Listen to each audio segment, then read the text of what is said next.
Well, Samsung is continuing its quest to make a phone available in every single size, but is the Galaxy Mega 5.8 worth a look? Find out in our review. Hey everybody, I'm Chris Wook.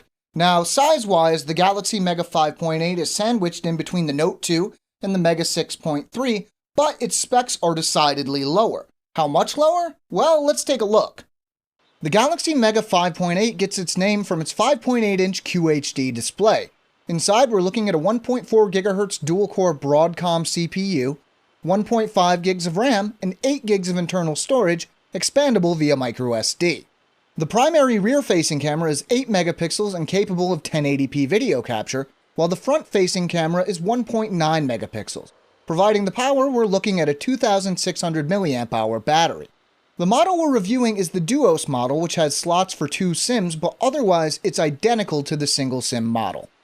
The design of the Mega 5.8 is similar to its big brother, the 6.3, except it's, well, smaller.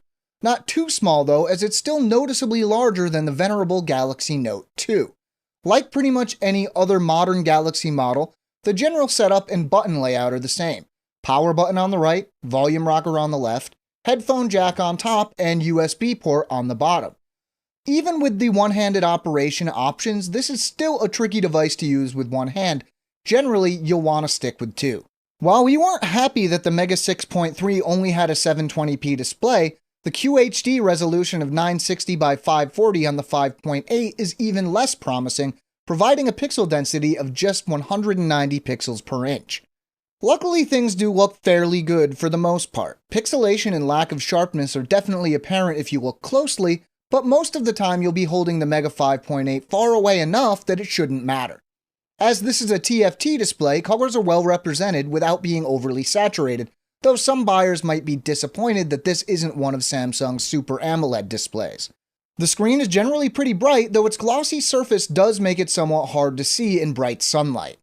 We usually don't see Broadcom CPUs in Samsung devices, so we were interested to see how the Mega 5.8 would hold up in benchmarks. As usual, we started with Antutu benchmark.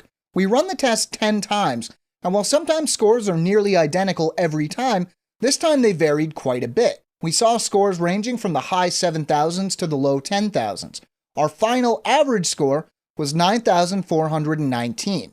Next, we turned to Epic Citadel. The ultra-high quality setting wasn't available, so first we tried high quality mode, reaching an average frame rate of 56.1 frames per second. High performance mode barely made a difference with an average frame rate of 56.7 frames per second. The hardware is powerful enough to keep the UI responsive and apps running smoothly, but you might want to look elsewhere if you're planning on heavy gaming.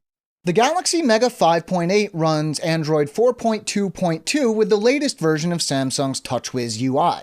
Like the Mega 6.3, the 5.8 includes a landscape or tablet mode.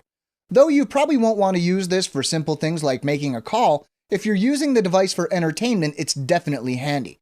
Since no carrier had got their hands on our review unit, there was thankfully very little bloatware included. Samsung has its usual suite of apps included: S-Memo, S-Planner, S-Translator, S-Voice, and its own app store. But even apps we usually see like Flipboard aren't included, which is nice given the smaller amount of internal storage. The Mega 5.8 has an 8 megapixel rear-facing camera just like the 6.3.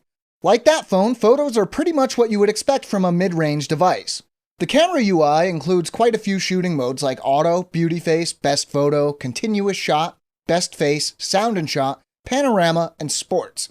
I took my test photos in Auto mode with everything set to default except the resolution, which I set to max. Colors are well represented, though just like the 6.3, I thought that photos could have been a little sharper. The 1080p video capture is solid, and colors are as vivid here as they are with still photos. My only real disappointment with the video is that no fun options like slow or fast motion are included, though that really shouldn't be a surprise since they weren't available on the Mega 6.3 either. The 2,600 mAh battery and relatively modest hardware mean that you can expect a good deal of battery life out of the Mega 5.8.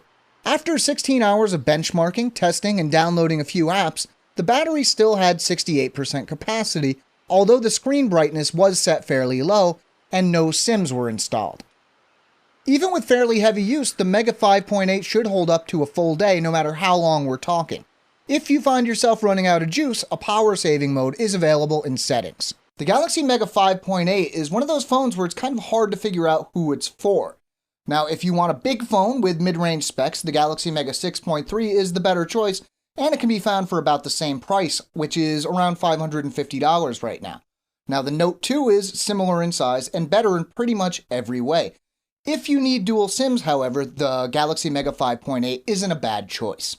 If you want to know more, we have a written companion to this video at AndroidAuthority.com. You can find the link in the description. Make sure to stay tuned to Android Authority for more reviews, news, Q&A, giveaways, and more. I'm Chris Wook, and as always, thanks for watching.